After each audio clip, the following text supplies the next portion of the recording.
Welcome to r/slash Askreddit, where we answer the question, Reddit, who is your coworker from hell? Our first reply is from Little Booty Snack. I quit smoking due to a coworker who would follow me to every single smoke break to talk about their problems when I just needed some me time. It's been 3 years, and I still haven't bothered to pick the habit back up. Really, I'm just super introverted, and they just started joining me one day and decided that I'm their best friend ever. This person was trying to get me to smoke more often so they could talk to me more. This person was also very upset when I quit, so much that they started crying. Beneath that, Big Gun Lots of Fun says exactly what I was thinking. Imagine being so annoying that you force someone to stop using one of the most addictive substances known to man, just so they wouldn't have to hang out with you. Our next reply is from Charlie. I had an assistant who plotted to get me fired and take my job.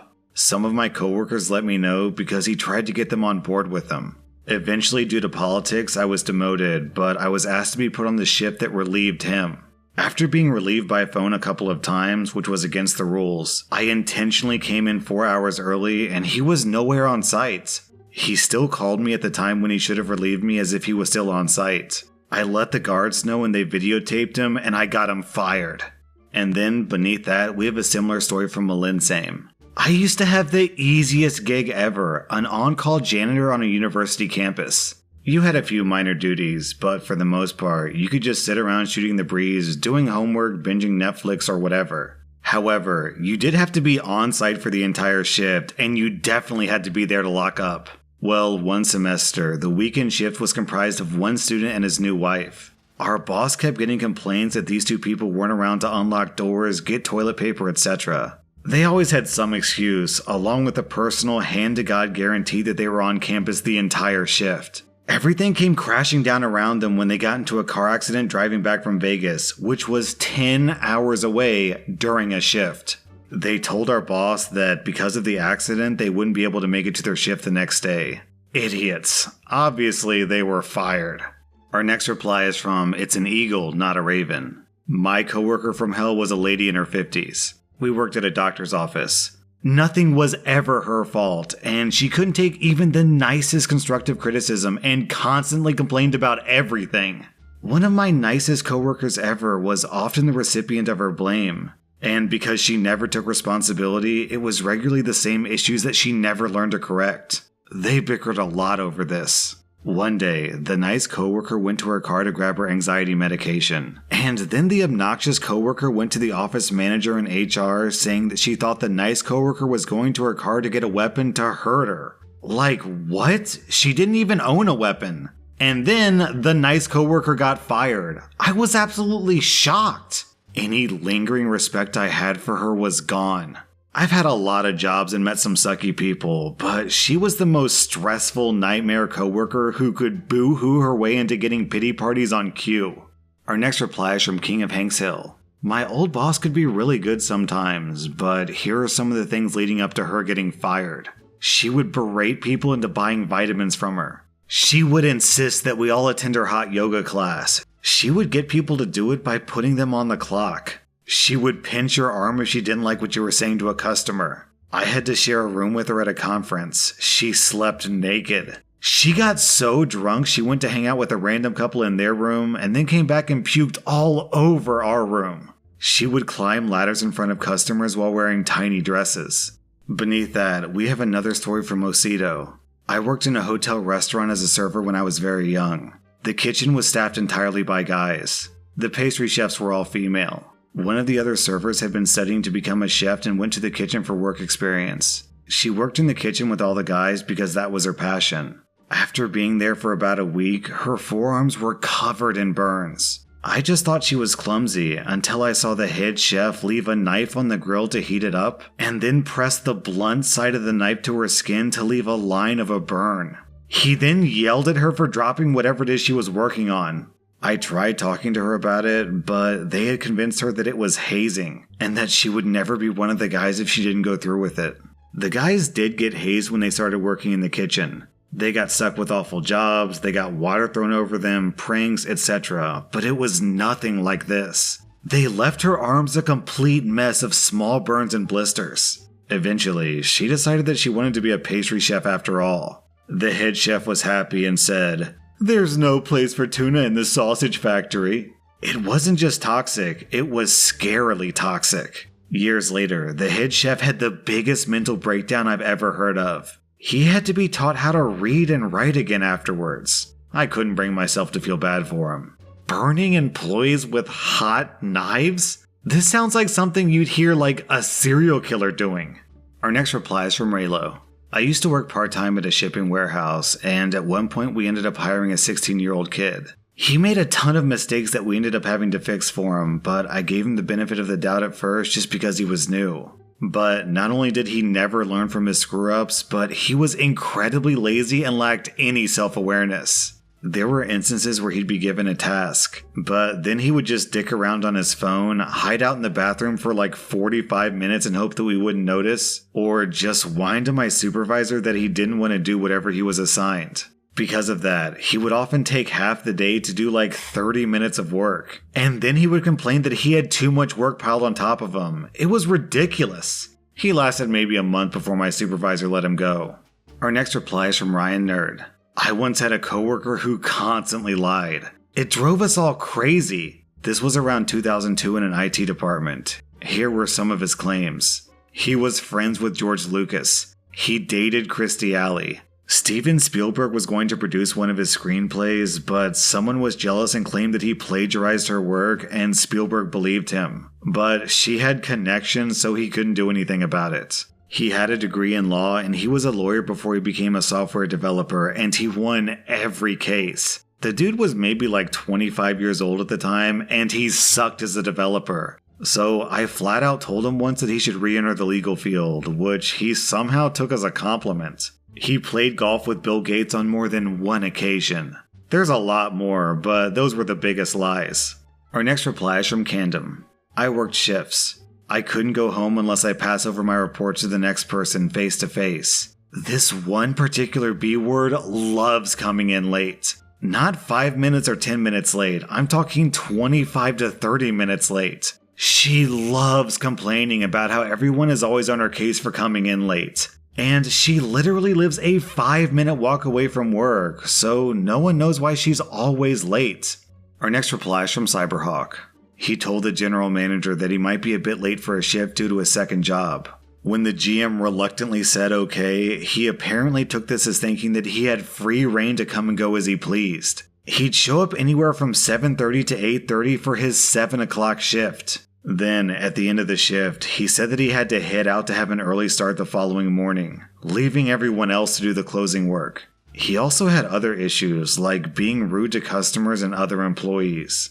People mostly kept quiet until one day a higher level manager had to sub in on night shift. When the douchey coworker went to leave early and leave the rest of us with the work, the manager flipped out. He said, "If you lay an effing finger on that money before this work is completely done, don't bother coming back." The douchey coworker insisted that he had permission and left anyway. When our general manager returned and he tried to come back, our manager said, "You warned me you were going to be late one time, and I never once gave you permission to otherwise start late or leave early. Clean out your locker now." Our next reply is from BroSafe. I briefly had a coworker at my current job at a local grocery store. We'll call him Fred. Fred is one of those people who's always talking on his phone in the break room, and that's my personal pet peeve at work. More often than not, he's arguing with his girlfriend, and he doesn't seem to care that anyone's listening. He'd do other annoying, gross things like chewing with his mouth wide open and wiping his boogers on things. But then there was one day when he tried to flush a Hot Pocket down the toilet. Needless to say, that didn't play out so well, and that temporarily put an end to our closest employee restroom right by the break room. He surprisingly didn't get fired over that. But he did get fired when one of his old high school teachers came in shopping and he threw a whole sack of potatoes at her. She was an elderly woman who got seriously injured, and we had to get the ambulance and the cops involved. I never did find out what happened to his old teacher. But Fred, on the other hand, is currently in jail for not only assaulting his teacher, but he apparently also attacked his lawyer for reasons unknown. That's Fred. Our next reply is from Sexy Ebola. He was an MMA fighter with serious PTSD, although it sounds like he was crazy and mean before he went to war. I have brownish skin, and he would threaten to kill me multiple times a day at work. Once he put me in a sleeper hold just to knock me down for fun, and 2 other guys had to get him off me. The guy was laughing maniacally the whole time. Sometimes he would hit me around the waistline when no one was looking so that no one could see the bruises. He threatened to kill me and my family members if I ever reported it. Our supervisor was an ex-Army Ranger who I deeply respected, but he defended this guy through it all, and I never understood that. Finally, the guy got fired after 2 years and ended up in jail for a while, but those were 2 terrible years. Our next reply is from Mochi Mant. She didn't officially work at my store's location. She was supposed to be at another location training to be the manager there, but her predecessor was still working there. And upper management didn't want too many people working there at once, so she had to work at my store's location instead. As soon as she started working at my store, she had a problem with me. I don't know why, and I'll never understand why. I suspect my resting B-word face had something to do with it. She essentially bullied me from the get-go, and when I told my manager about it, my manager claimed that nothing could be done since the rude lady wasn't officially under my manager. So one day, this lady started bumping into me and saying, "You have a problem with me? Let's take it outside." I was half her size, I've never fought in my life outside of sibling squabbles, and I have terrible social anxiety. So I went to the bathroom, called my significant other to come pick me up, grabbed my things, and walked out of my shift. I didn't say a word to anyone and just left her there alone during lunch rush. Our next reply is from Prince Joopy. We worked in a store that sold specific and fairly expensive products, and there were 4 of us working there, including the owner. The woman in question was basically his second in command. She seemed totally cool at the time, but then I got fired. And then, a month later, our other coworker got fired. So then it was just the 2 of them, and when the owner was busy, it was often just her. It wasn't long before the owner realized that she was stealing hundreds, if not thousands of dollars worth of products when he wasn't around, and that she'd manipulated him into firing his 2 other employees so that she could have the store to herself. Our next reply is from Get After It. On her first day of work, she lit her desk on fire. On her second day of work, she ate her lunch and broke out in hives. On her third day of work, she arrived at work and sat in the passenger seat of her car until one of us went to check on her. She claimed she hurt her back trying to pick up her purse and had one of her coworkers drive her home. She wouldn't let us use the same microwave as her because she claimed that she was allergic to garlic. The list went on and on until she was fired. Oh, Marion, I wonder where you are now because you were so entertaining. What I want to know is, how on earth do you end up setting your desk on fire? Our next reply is from Ned Red. We had a middle-aged lady who smelled like tuna. I was a manager and I had to send her home one particularly hot day. I also had to put her chair outside after she left because it still smelled. It was such a shame because she was a really nice lady. She just effing stank. Our next reply is from Pinmarked Hand. I had a 50-year-old colleague who would message women on sugar baby apps and rub one out over his trousers. I saw him blow his load in an open office. He sat next to me. It kept on happening, so I reported it. He denied it and blamed it on having a genital rash, but he admitted to messaging people on social media. I got in trouble for my accusations. Fast forward 8 months, he's sitting opposite of me now. He starts rubbing one out in the open office again, and I recorded him. I showed my manager and he was finally fired. He was a grunt too. So I know people always dread coming to work, but that guy looks forward to coming at work. Our next reply is from Niblick. We had a system admin who would come to work and run his real estate business from his desk while he was supposed to be working. The whole time, he was coughing and sneezing and sniffling constantly. We called him Itchy. He would also call friends and family and have hours-long conversations with them while we all had to listen. He picked up the nickname Thanksgiving Dinner Guy for using the full kitchen break room to cook entire meals that wouldn't be out of place at a family gathering. One of the offices in another wing had a sheet by the door for people to log when they saw him and what he was cooking that day. He didn't like any of us, the feeling was mutual, and he left books like Jerks at Work on his desk. When he finally got fired, they found out he never did any of his system admin work. No backups, no password changes, no log monitoring. Based on the story I read before this one, this wasn't the only coworker who jerks at work. That was r/Askreddit, and if you like this content, check out my Patreon where I publish extra episodes. Also, hit that subscribe button because I put out new Reddit videos every single day.